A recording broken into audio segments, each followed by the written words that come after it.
054575। क्या क्या है? 054575। 054575। ऊपर से कुछ और नंबर भी था ना, एक क्या था वो? पता नहीं, मैं नंबर नहीं। ठीक है भैया, थैंक यू। फेसबुक व्यूवर्स, जनता बोल पेज में आप सबका एक बार फिर से स्वागत है। अभी जो आप वीडियो देख रहे थे, ये वीडियो जिस जीप की मैंने आप सबको दिखाई है, ये जीप जो है गौसदन कुल्लू का ट्रेस हुआ है। और मैं इस टाइम खड़ी हूँ पशुपालन विभाग ढालपुर में।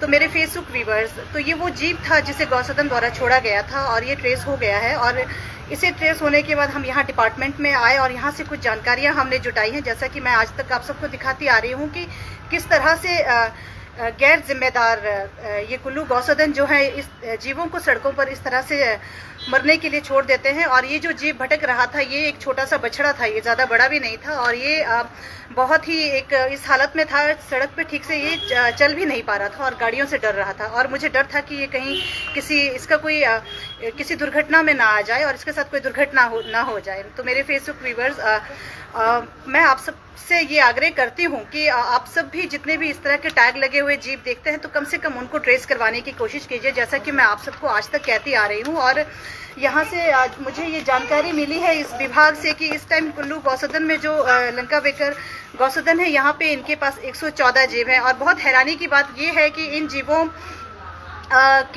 जीवों की जो स्थिति है वो मैं आज तक आप सबको लाइव दिखाते आई हूँ। मेरे फेसबुक व्यूवर्स, बहुत से वीडियोस मैंने आप सबको लाइव दिखाया है और इन जीवों की जो हालत है, दयनीय हालत है, वो मैंने आप सबको दिखाने की कोशिश की है। और इसी सिलसिले में मैं अभी डीसी ऑफिस भी जाकर के आई हूँ और हमेशा की तरह वही हुआ कि हमसे ये कहा गया कि हम एक कंप्लेंट लेटर दे दें इसके रिगार्डिंग।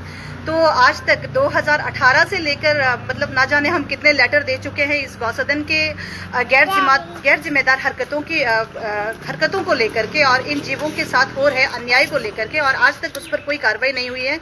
और लास्ट ईयर 2024 की ये बात है, 9 मई 2024, पशुपालन विभाग माननीय सचिव राकेश कंवर जी, उनको भी हम एक सभा में जो है ये एक लेटर दे चुके थे और उनसे भी हमने इस विषय में आग्रह किया था कि इन बेजुबान जीवों के लिए आवाज उठाई जाए और इन बेजुबान जीवों के लिए कोई सख्त से सख्त कानून बनाए जाए इनकी रक्षा के लिए।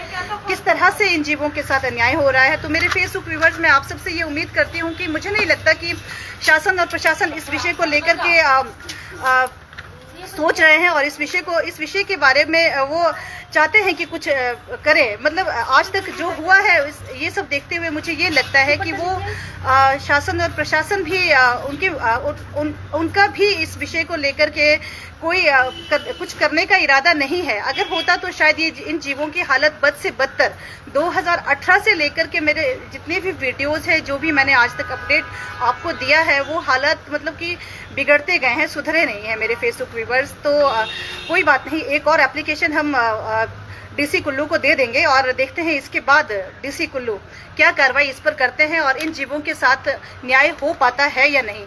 तो मेरे फेसबुक व्यूवर्स, शासन और प्रशासन इन जीवों के साथ न्याय करे या ना करे, पर इस वीडियो को बनाने का मकसद मेरा ये है कि मैं आप पब्लिक से ये उम्मीद करती हूँ कि कम से कम ऐसे गौसदनों को जो है आप डोनेशन वगैरह दे करके आप जो गलती करते हो ऐसे गौसदनों को जो इस तरह से जीवों को सड़कों पर कूड़ा चढ़ने के लिए छोड़ देते हैं, चारा नहीं मेरे फेसबुक व्यूवर्स, इन जीवों को अक्सर मैंने सड़कों पर कूड़ा चढ़ते हुए देखा है और लाइलाज जब ये बीमारी से ग्रस्त ये लाइलाज हो जाते हैं और सड़कों पर मरते हुए भी मैंने इनको देखा है मेरे फेसबुक व्यूवर्स। और मैं आप सबसे रिक्वेस्ट करती हूँ, शासन और प्रशासन इस विषय में कोई ठोस कदम उठाए या ना उठाए, आप सब पब्लिक जो है इस विषय में सोचे और इन जीवों की आवाज बने और इन जीवों की रक्षा के लिए आप कदम उठाएं और कोशिश करें। जो इस तरह के गैर जिम्मेदार लोग हैं जो ऐसे गौसदनों की आड़ में जो है अपने गौसदनों की आड़ में इन जीवों के साथ अन्याय कर रहे हैं, आज नहीं कल नहीं लगातार बरसों से करते आ रहे हैं, इसको रोकने का एक प्रयास करें और जो आप सबसे हो सकता है वो करने का प्रयास जरूर करें। Thank you so much viewers, thank you.